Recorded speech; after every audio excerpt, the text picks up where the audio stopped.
اب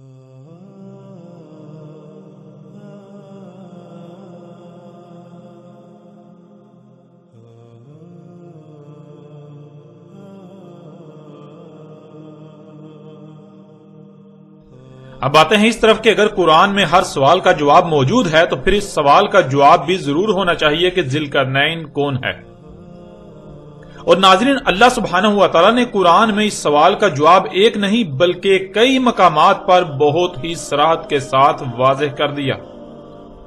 اور ابھی جب حق آپ کے سامنے آئے گا تو آپ کو ان لوگوں کی عقل و ذہانت اور ان کے علم پر حیرانی ہوگی جو دین کے ٹھیکیدار بنے ہوئے تھے اور آج بھی بنے ہوئے ہیں۔ اس کے باوجود وہ اندھے کے اندھے ہیں کہ قرآن میں ایک نہیں دو نہیں بلکہ کئی مقامات پر ذی القرنین کی حقیقت کھول کھول کر بیان کر دی۔ باقاعدہ اس کا کئی مقامات پر نام بھی بتا دیا گیا، نام کے ساتھ اس کا ذکر کیا گیا، لیکن اس کے باوجود یہ لوگ اندھے کے اندھے ہی رہے، ان کو کچھ نظر ہی نہ آیا۔ اس وقت آپ کو سکرین پر سورہ الکہف کی آیت 83 نظر آ رہی ہے، جس میں اللہ سبحانہ و تعالیٰ کا کہنا ہے وَيَسْأَلُونَكَ عَنْ ذِي الْقَرْنَيْنِ قُلْ سَأَتْلُو عَلَيْكُم مِّنْهُ ذِكْرًا۔ وَيَسْأَلُونَكَ یہ 5 الفاظ کا مجموعہ ہے۔ وَيَسْأَلُونَكَ یعنی واو کے معنی اور کے ہیں اور آگے یا کا استعمال ہوا ہے جو خود ہی کا اظہار کرتا ہے، یعنی کہ آگے جس کا ذکر کیا جا رہا ہے وہ ہو رہا ہے، گویا کہ خود ہی ہو رہا ہے۔ اگلا لفظ ہے سالو، جو کہ سال سے ہے۔ سال کہتے ہیں حاجت روائی کے لیے کسی کی طرف لپکنا، اور اس کے ساتھ واو کا استعمال اسے حال کا صیغہ بنا دیتا ہے کہ ایسا ہو رہا ہے، یعنی کوئی حاجت ہے، اس حاجت روائی کے لیے کسی کی طرف لپکا جا رہا ہے۔ اور اگلا لفظ ہے نا، جس کے معنی ہم یعنی اللہ خود اپنا ذکر کر رہا ہے۔ اور پھر اگلا لفظ ہے کا، جس کے معنی تو یعنی جس سے اللہ مخاطب ہے، اللہ کا رسول، اللہ کا بیس کیا ہوا، اللہ کا نمائندہ، جسے اللہ نے انسانوں کی رہنمائی کے لیے کھڑا کیا۔ اللہ جس کی صورت میں انسانوں سے خطاب کر رہا ہے، انسانوں سے کلام کر رہا ہے، انسانوں کو ان کے سوال کا جواب دے رہا ہے۔ اب آتے ہیں ناظرین اس پورے لفظ کی طرف، وَيَسْأَلُونَكَ، اور یہ جو حاجت روائی کے لیے لپکا جا رہا ہے وہ ہماری طرف لپکا جا رہا ہے، ہماری طرف سے تو ہے، تو ان کی حاجت روائی کر، یعنی ان کے سوال کا جواب دے۔ ناظرین ذرا غور کریں، اگر کسی کے پاس علم ہی نہیں تو کیا آپ اس کے پاس اپنا سوال لے کر جائیں گے؟ جو آپ کی حاجت روائی کر ہی نہیں سکتا اور آپ کو علم ہو تو کیا پھر بھی آپ اس کی طرف لپکیں گے اپنی حاجت روائی کے لیے؟ نہیں، بالکل نہیں، بلکہ آپ اسی کی طرف لپکیں گے جس کے بارے میں آپ کا گمان ہوگا کہ یہ آپ کی حاجت روائی کر سکتا ہے، یہ آپ کے سوال کا جواب دے سکتا ہے۔ اب ناظرین ذرا غور کریں کہ پہلی بات، قرآن اللہ کا کلام ہے، یعنی اس قرآن میں جو کچھ بھی ہے یہ اللہ کی اول تا آخر تمام انسانوں سے کی ہوئی گفتگو ہے، جسے اللہ سبحانہ و تعالیٰ نے اس قرآن میں آیات کی صورت میں بطور تاریخ درج کر دیا۔ آیت کی جمع ہے، اور آیت کہتے ہیں پوری شے کا چھپے ہوئے ہونا سوائے اس کے چھوٹے سے حصے کے، چھوٹے سے پہلو کے۔ وہ جو چھوٹا سا حصہ، تھوڑا سا حصہ، چھوٹا سا پہلو سامنے ہوتا ہے اسے عربی میں آیت کہا جاتا ہے۔ جب آیت میں غور کیا جائے، اس کی گہرائی میں جایا جائے تو کیا چھپا دیا گیا تھا وہ سامنے آ جائے گا، یعنی آیت بین ہو جائے گی۔ اب ناظرین آپ خود غور کریں کہ قرآن میں کس کی آیات ہیں، یہ آیات کس نے اتاری؟ کیا اللہ کے علاوہ کوئی اور ایسا ہے جس کی یہ آیات ہوں؟ نہیں، بالکل نہیں۔ قرآن میں اللہ کی آیات ہیں، اللہ نے سب آیات اتاری۔ ناظرین جب یہ آیات اللہ کی ہیں تو پھر اللہ کے علاوہ کس کو علم ہو سکتا ہے کہ اللہ نے ان آیات کے پیچھے کیا چھپایا ہے؟ جو نظر آ رہا ہے اس کی اصل حقیقت کیا ہے؟ اللہ کے علاوہ کون ہے جو ان آیات کو بیان کر سکتا ہے، یعنی ہر لحاظ سے کھول کھول کر واضح کر سکتا ہے۔ جب یہ اللہ کی آیات ہیں تو اللہ کے علاوہ کوئی بھی یہ جواب نہیں دے سکتا کہ ان آیات کے پیچھے کیا چھپا دیا گیا، ان آیات کی اصل حقیقت کیا ہے، ان آیات کو بیان کیسے کیا جا سکتا ہے۔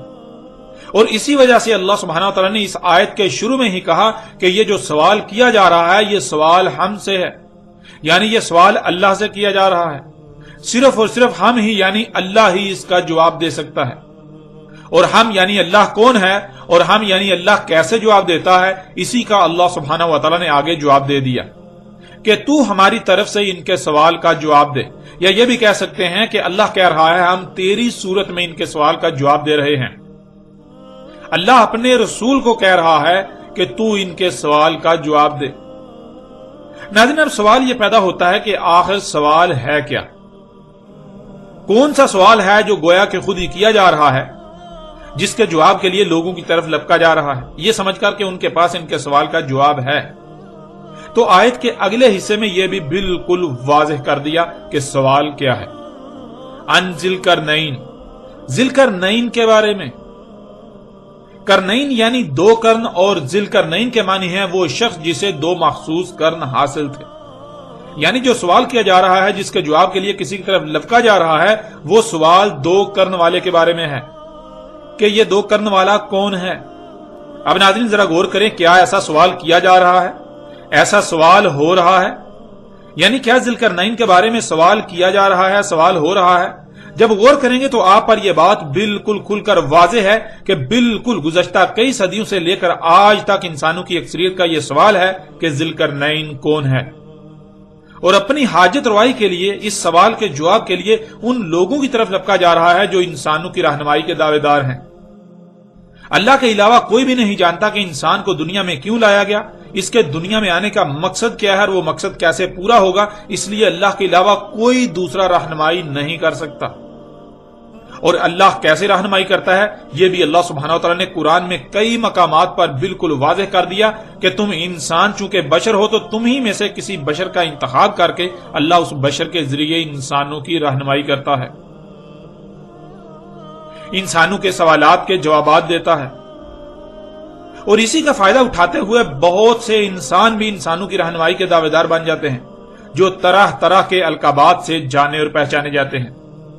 یعنی وہ زمین پر انسانوں کے درمیان خود کو اللہ کے نمائندے ظاہر کرتے ہیں، خواہ وہ اس بات کا اقرار و اظہار کریں یا نہ کریں۔ انہوں نے اصل کا رستہ روکنے کے لیے ایسے ایسے اصول و قوانین گڑھ کر پھیلا رکھے ہوتے ہیں کہ وہ خود عملی طور پر اللہ کی نمائندگی کے دعوے دار تو بنے ہوتے ہیں، لیکن زبان سے اس کا اقرار نہیں کرتے، کیونکہ اگر زبان سے اس بات کا اقرار کریں گے تو اپنے ہی فتووں کی زد میں آ جائیں گے، اور انسان ان کی پھیلائی ہوئی جہالت کی وجہ سے ان پر ٹوٹ پڑیں گے، اور یہی وہ نہیں چاہتے کہ ان کا پردہ چاک ہو، ان کی حقیقت کیا ہے انسانوں کے سامنے آئے۔ یوں وہ زبان سے اس بات کا تو اقرار نہیں کرتے، مگر عملاً اللہ کے نمائندے ہونے کے دعوے دار بنے ہوتے ہیں۔ اور جس معاملے میں انسانوں کی رہنمائی اللہ کے علاوہ کوئی دوسرا نہیں کر سکتا، تو انسان ان لوگوں کو اللہ کا نمائندہ تصور کرتے ہوئے اپنے سوال کے جواب کے لیے، اپنی حاجت روائی کے لیے ان کی طرف لپکتے ہیں اور لپک رہے ہیں۔ اور یہی اللہ سبحانہ تعالیٰ نے اس آیت کے شروع میں کہا کہ یہ جو سوال کے جواب کے لیے، اپنی حاجت روائی کے لیے لپکا جا رہا ہے، انسان اپنی حاجت روائی کے لیے، سوال کے جواب کے لیے لپک رہے ہیں، وہ ہماری طرف لپک رہے ہیں۔ انسانوں کا سوال ہم سے ہے، یعنی اللہ سے ہے۔ وہ ان علماء، حضرت، شیخ، علامہ، مفتی وغیرہ سمیت طرح طرح کے القابات سے معروف طبقے کی طرف اس لیے لپکتے ہیں، ان سے رجوع اس لیے کرتے ہیں، ان کی طرف اپنی حاجت روائی کے لیے اس لیے بڑھتے ہیں کیونکہ انسان انہیں اللہ کا نمائندہ سمجھتے ہیں، اور حقیقت یہ ہے کہ یہ لوگ اللہ کے نمائندے نہیں ہیں۔ جب یہ لوگ اللہ کے نمائندے نہیں ہیں تو یہ انسانوں کے سوال کا جواب کیسے دے سکتے ہیں؟ یہ ان کی حاجت روائی کیسے کر سکتے ہیں؟ انسانوں کا سوال ہم سے ہے، یعنی اللہ سے ہے، اور ہماری طرف سے تو، یعنی اللہ کی طرف سے تو ہمارا نمائندہ ہے، ہم تیری صورت میں ان کے سوال کا جواب دے رہے ہیں۔ اور وہ سوال ہے دو قرن والے کے بارے میں۔ ناظرین آپ خود غور کریں، اگر یہ لوگ واقعتاً سچے ہوتے، یہ اللہ کے نمائندے ہوتے، تو کیا صدیوں سے چلا رہا یہ سوال آج تک سوال ہی رہتا؟ اگر یہ سچے ہوتے، یہ اللہ کے نمائندے ہوتے، یہ اللہ کے بھیجے ہوئے ہوتے، یہ اہل حق ہوتے، تو یہ سوال نہ رہتا۔ جو جواب اس سوال کا دیا جاتا، دنیا کی کوئی طاقت چاہ کر بھی اس پر اعتراض نہ اٹھا سکتی، اس کا رد نہ کر سکتی۔ مگر حقیقت کیا ہے وہ آپ جانتے ہیں۔ حقیقت پوری دنیا کے سامنے ہے کہ یہ سوال آج تک سوال ہی ہے۔ یہ لوگ اس سوال کا جو جواب دیتے ہیں، خود ہی اس پر اعتراضات بھی اٹھاتے ہیں، اور اعتراضات بھی ایسے کہ پھر خود ہی لاجواب بھی ہو جاتے ہیں۔ ان کا جواب بالکل واضح غلط ثابت ہو جاتا ہے۔ ایک گروہ کہتا ہے کہ اس سوال کا جواب کہ ذی القرنین سکندر اعظم یونانی تھا، اور دوسرا گروہ اس پر ایسے اعتراضات اٹھاتا ہے کہ سکندر اعظم یونانی کو ذی القرنین کہنے والے لاجواب ہو جاتے ہیں، عاجز آ جاتے ہیں، اور خود اس بات کو تسلیم کرتے ہوئے نظر آتے ہیں کہ ہاں ان اعتراضات کی روشنی میں اسکندر اعظم یونانی ذوالقرنین قطعا نہیں ہو سکتا۔ پھر ایک طبقہ ایک دوسری شخصیت کو ذوالقرنین قرار دیتا ہے کہ سائرس ایرانی ذوالقرنین تھا، اور پھر اس پر بھی اٹھائے جانے والے اعتراضات سائرس ایرانی کو ذوالقرنین تسلیم کرنے یا یہ نظریہ دینے والوں کو لاجواب کر دیتے ہیں۔ یوں آج تک یہ سوال ہی بنا رہا۔ آپ خود غور کریں، اگر یہ علماء، مفتیان، حضرت، شیوخ، علامہ وغیرہ کہلوانے والے یہ سب کے سب لوگ سچے ہوتے، یہ اللہ کے نمائندے ہوتے، تو اس معاملے میں یہ سب کے سب کیسے جھوٹے ثابت ہو گئے؟ جس کو انہوں نے ذوالقرنین ثابت کرنے کی ساڑ توڑ کوشش کی، اسی میں ناکام و نامراد ثابت ہوئے، جھوٹے، بے بنیاد اور غلط ثابت ہوئے۔ تو سوال یہ پیدا ہوتا ہے کہ یہ لوگ اللہ کے نمائندے کیسے ہو سکتے ہیں؟ جب یہ لوگ اللہ کے نمائندے ہیں ہی نہیں تو پھر یہ سوال ان لوگوں سے تو تھا ہی نہیں، کیونکہ یہ سوال تو اللہ سے ہے۔ اللہ کے علاوہ کوئی انسان کی رہنمائی نہیں کر سکتا۔ اس لیے جب یہ سوال ان لوگوں سے تھا ہی نہیں تو پھر یہ لوگ اس سوال کا جواب بھی کیسے دے سکتے تھے؟ کیونکہ یہ سوال تو اللہ سے تھا، یہ سوال تو اللہ سے ہے، اور اس کا جواب سوائے اللہ کے کسی کے پاس نہیں ہے۔ اس لیے سوال کے جواب کا اصل حقدار اللہ ہے۔ اگر اللہ کے علاوہ کوئی بھی اس کا جواب دینے کا دعوے دار بنتا ہے تو لا محالہ وہ مشرک اعظم تو ہو سکتا ہے، اپنی خواہشات کی اتباع کرنے والا اپنی خواہشات کو الہ بنائے ہوئے تو ہو سکتا ہے، مگر اللہ کا غلام ہرگز نہیں ہو سکتا، وہ اللہ کا نمائندہ ہرگز نہیں ہو سکتا، وہ مومن ہرگز نہیں ہو سکتا۔ وَيَسْأَلُونَكَ عَنِ ذِي الْقَرْنَيْنِ قُلْ سَأَتْلُو عَلَيْكُمْ مِنْهُ الذِّكْرَ۔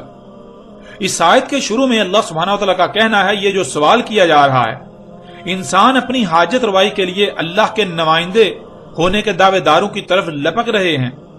یہ سوال ان جھوٹے مکار اور اللہ کے شریکوں سے نہیں ہے، بلکہ یہ سوال اللہ سے ہے۔ انسان چونکہ ان لوگوں کو اللہ کے نمائندے سمجھتے ہیں، اس لیے وہ اپنی حاجت روائی کے لیے، اپنے سوال کے جواب کے لیے ان لوگوں کی طرف لپکتے ہیں۔ اس لیے یہ سوال ان سے نہیں بلکہ یہ سوال اللہ سے ہے، اور اللہ تیری صورت میں ان کے اس سوال کا جواب دے گا۔ سوال ہے ذوالقرنین یعنی دو کرن والے کے بارے میں کہ دو کرن والا کون ہے۔ آگے اللہ سبحانہ تعالیٰ کا کہنا ہے، قُلْ سَأَتْلُو عَلَيْكُمْ مِنْهُ الذِّكْرَ۔ انہیں جواب دو، کہو انہیں ابھی تلاوہ کر رہا ہوں تم پر اس سے یاد دہانی، یعنی جو تمہیں بلا دیا گیا۔ ناظرین، آگے بڑھنے سے پہلے لفظ ذوالقرنین کے بارے میں جان لینا بہت ضروری ہے، اور پھر لفظ ذوالقرنین کی جو بھی وضاحت کی جائے دیکھنا یہ ہے کہ کیا قرآن اس کی تصدیق کرتا ہے یا نہیں، کیونکہ قرآن العزیز الحکیم ہے۔ قرآن میں ترتیب ایسی ہے کہ اگر کسی لفظ کا ذکر کیا جا رہا ہے تو ساتھ ہی آگے اس کی وضاحت بھی قرآن خود ہی کر رہا ہوتا ہے۔ مثلا اگر اس آیت میں لفظ ذوالقرنین کا استعمال کیا گیا تو ساتھ ہی اگلی آیات میں اس کی وضاحت بھی قرآن نے کر دی، جو اس بات کو بالکل کھول کر واضح کر دے گی کہ آیا آپ نے ذوالقرنین کا معنی وہی سمجھا جو قرآن بیان کر رہا ہے، یا پھر کہیں ایسا تو نہیں قرآن کچھ اور بیان کر رہا ہے اور آپ اس کے برعکس اپنی ہی کوئی کہانی گڑھ رہے ہیں، اپنے خود ساختہ معنی پہنا رہے ہیں۔ تو آگے بڑھنے سے پہلے لفظ ذوالقرنین کو واضح کر دیتے ہیں، اور پھر آگے یہ بھی دیکھیں گے کہ کیا قرآن ان معنوں کی تصدیق کرتا ہے یا نہیں۔ ذوالقرنین 3 الفاظ کا مجموعہ ہے۔ ذی القرنین، ذی کے معنی ہے حاصل شدہ، یعنی جو آپ کو حاصل ہو چکا، جو کسی کو حاصل ہو چکا، جو کسی کے پاس ہے، جو کسی کے اختیار میں آ چکا۔ اگلا لفظ ہے الف لام۔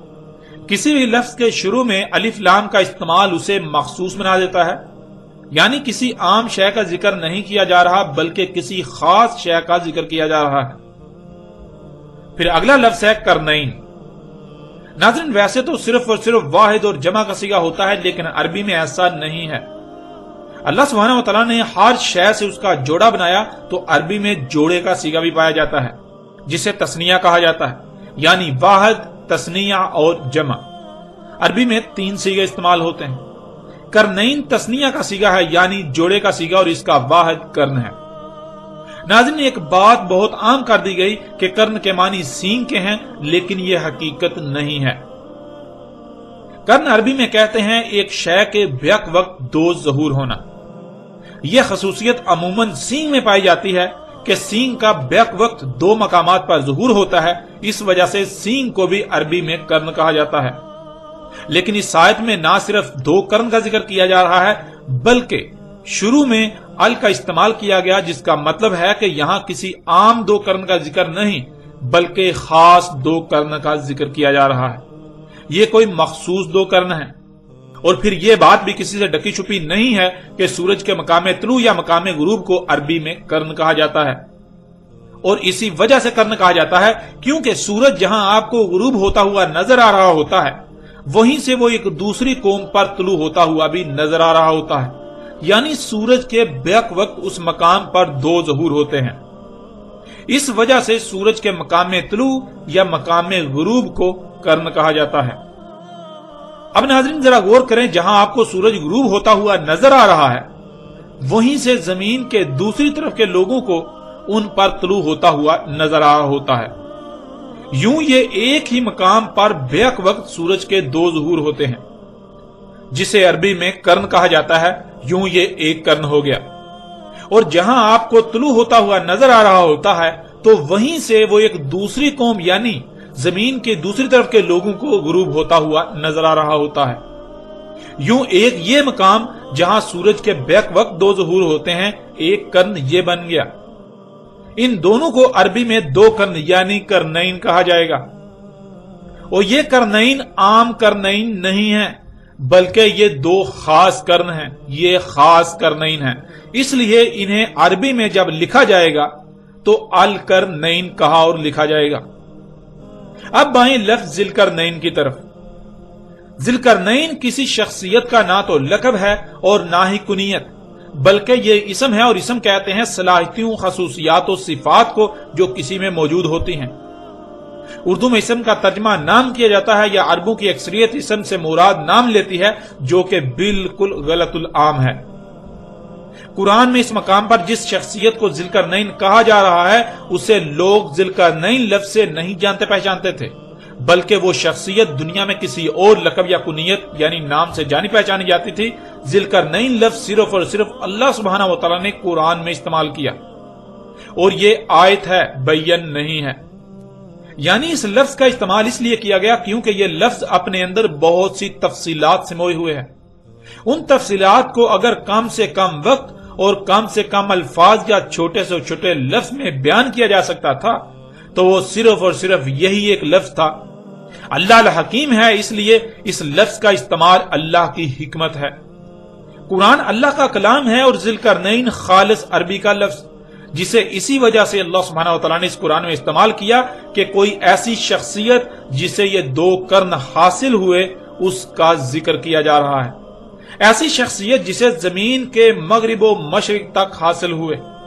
یعنی اگر آپ یہ کہیں کہ فلاں کی حکومت مغرب تک ہے، یعنی جہاں تم سورج غروب ہوتا ہوا دیکھتے ہو وہاں تک ہے، تو آپ چلتے جائیں اس مقام پر پہنچنے کے لیے، تو آپ اس مقام تک نہیں پہنچ پائیں گے کہ خشکی ختم ہو جائے گی اور سورج آپ کو اتنا ہی آگے غروب ہوتا ہوا نظر آئے گا۔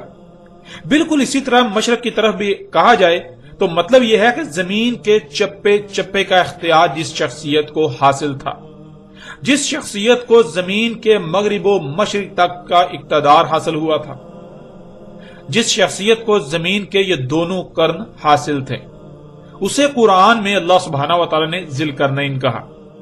یہ ہے ناظرین لفظ ذوالقرنین کے معنی۔ ذوالقرنین یعنی ایسی شخصیت جسے دو مخصوص کرن حاصل تھے، اور وہ دو مخصوص کرن کون سے ہیں؟ ایک وہ مقام جہاں آپ کو سورج غروب ہوتا ہوا نظر آتا ہے، دوسرا وہ مکان جہاں آپ کو سورج طلوع ہوتا ہوا نظر آتا ہے۔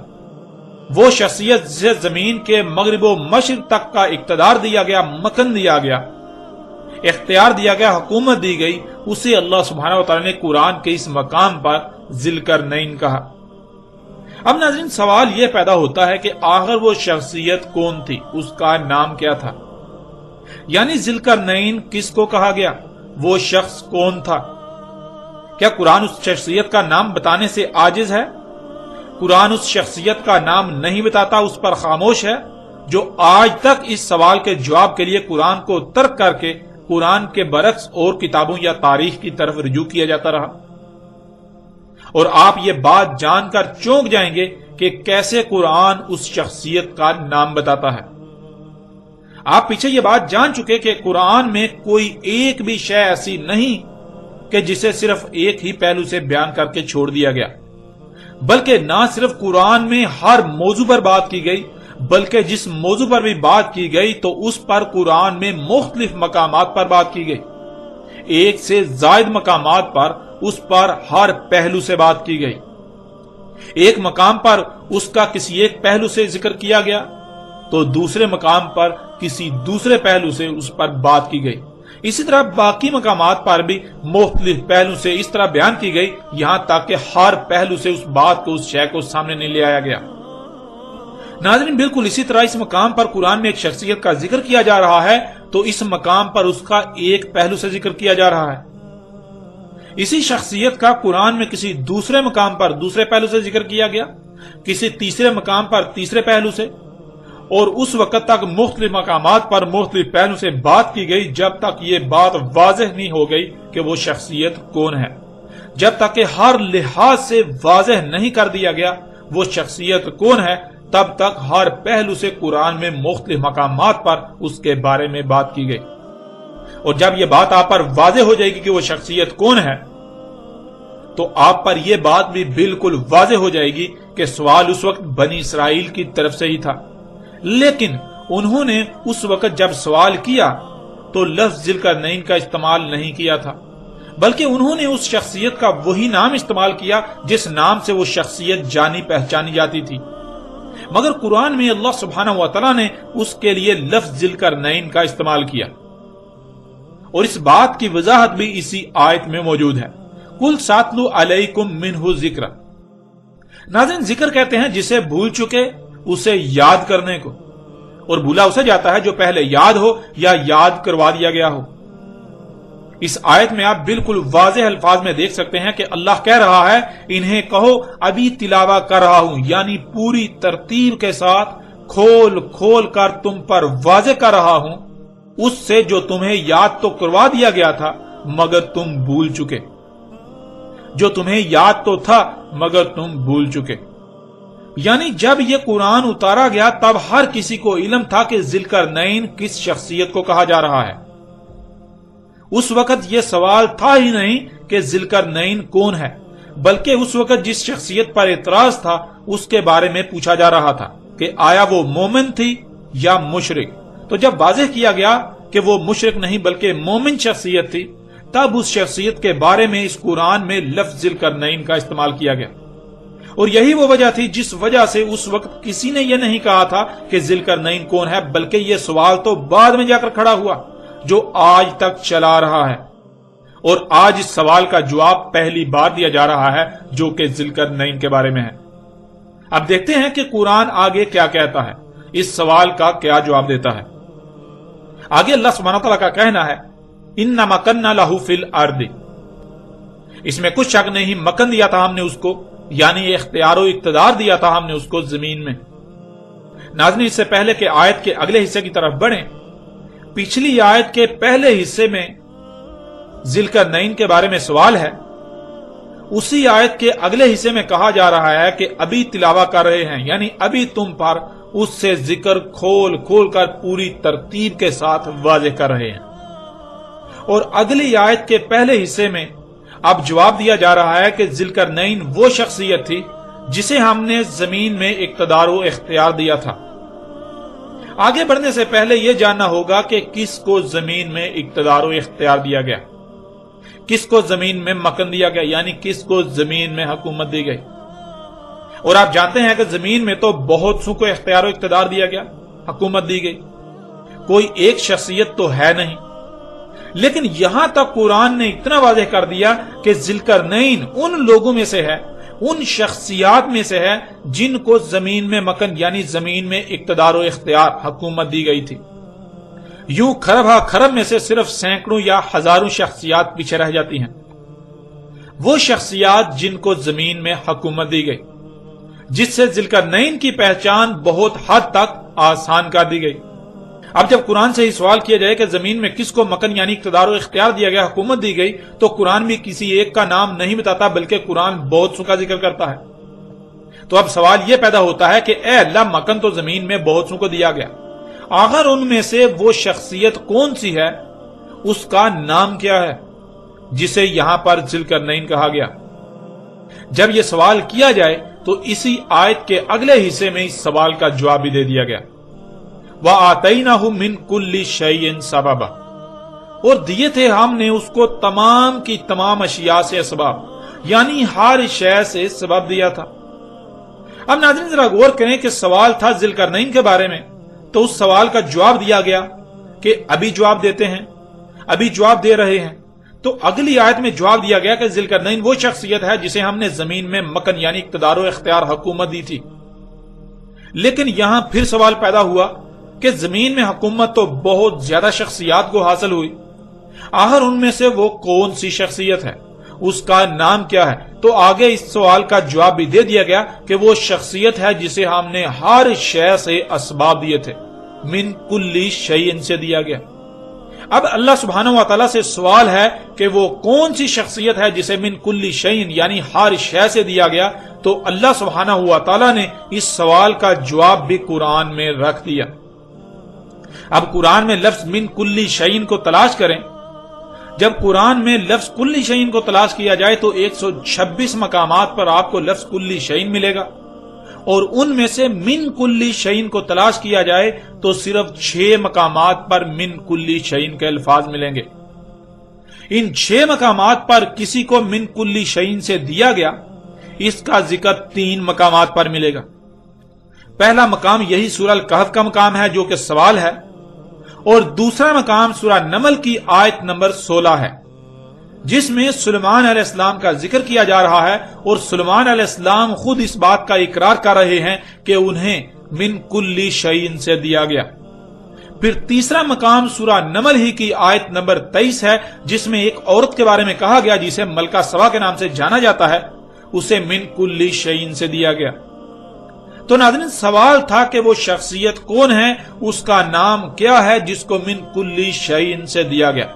تو قرآن نے صرف اور صرف 2 ہی شخصیات کا ذکر کیا، ان میں سے پہلی شخصیت ایک مرد اور دوسری شخصیت ایک عورت ہے۔ اللہ سبحانہ و تعالیٰ نے مرد کا باقاعدہ نام بیان کیا کہ وہ سلیمان علیہ السلام ہیں، اور عورت کا نام بیان نہیں کیا۔ اور ویسے بھی ذوالقرنین ایک مرد تھے نہ کہ عورت، تو اگر ذوالقرنین ہیں تو وہ اللہ سبحانہ و تعالیٰ کے کلام قرآن کے مطابق سلیمان علیہ السلام ہیں۔ سلیمان علیہ السلام ہی وہ شخصیت ہیں جسے زمین کے انگ انگ پر اقتدار و اختیار دیا گیا، زمین کے انگ انگ میں حکومت دی گئی، جنہیں زمین کے دونوں مخصوص قرن حاصل تھے، یعنی زمین کے مغرب و مشرق تک ان کی حکومت تھی۔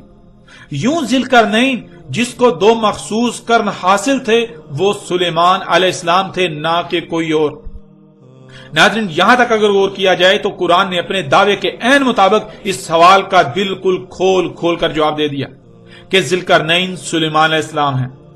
سلیمان علیہ السلام ہی وہ شخصیت ہیں جنہیں زمین کے مغرب و مشرق تک کی حکومت دی گئی، اقتدار و اختیار دیا گیا، مکن دیا گیا، جنہیں زمین کے 2 مخصوص قرن حاصل تھے۔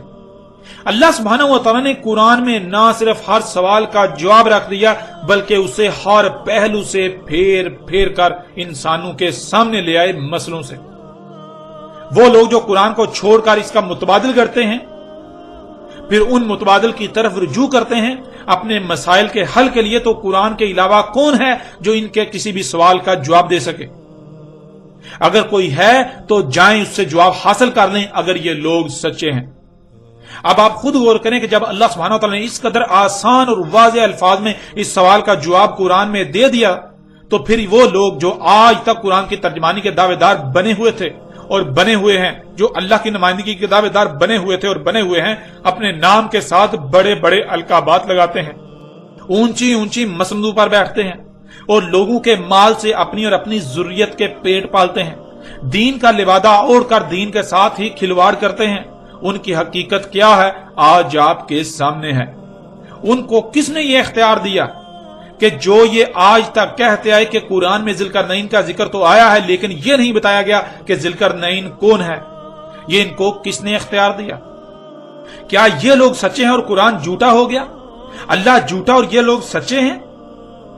ان لوگوں نے کس طرح اللہ پر اور قرآن پر بہتان تراشی کی؟